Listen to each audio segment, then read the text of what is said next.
Hei, olen Nea ja toimin teidän oppaananne.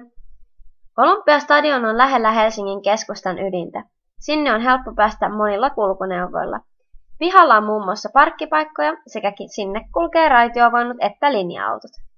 Kun suomalaiset menestyivät 1920-luvulla olympialaisissa, saatiin Suomeen tarve rakentaa Olympiastadion, jossa kilpailut voitaisiin järjestää.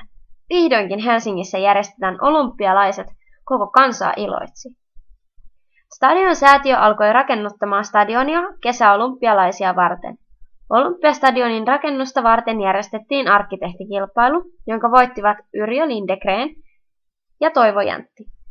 Olympiavuotena 1952 Olympiastadioni keräsi itselleen jopa 850 000 katsojaa.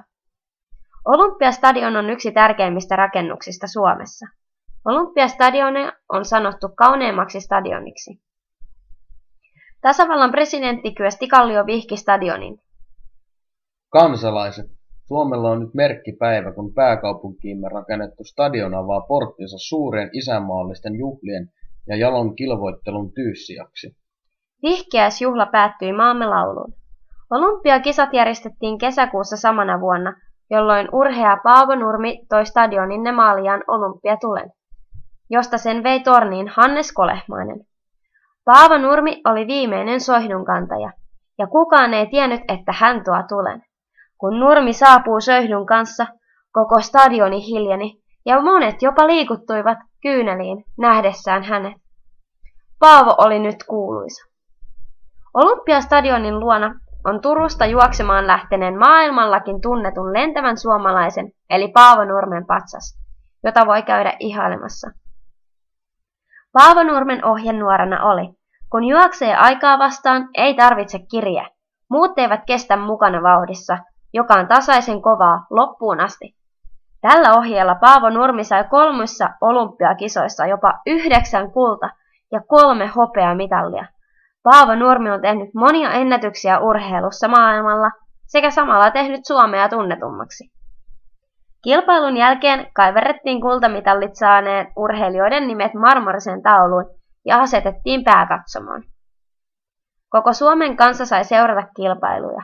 Kilpailu selostettiin Yleisradiosta ja se kesti yli 2,5 tuntia.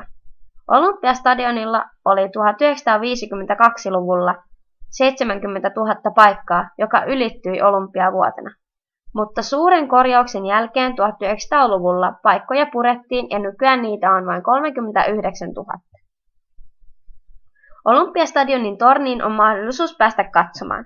Torni on jopa 72 metriä korkea, joten sieltä on upeat näkymät stadionille, että sieltä näkee myös muun Helsingin. Torniin pääsee hissilipulla, kuin ennen myös tänä päivänä Olympiastadionilla tapahtuu. 2012 kesällä järjestettiin 60-vuotisjuhlat. Olympiastadionille järjestetään monien kuuluisuuksien konsertteja, kuten kesällä Madonna tulee konsertoimaan stadionille, sekä yritystapahtumia, että Lux Helsinkiä nähdään stadionilla. Tervetuloa!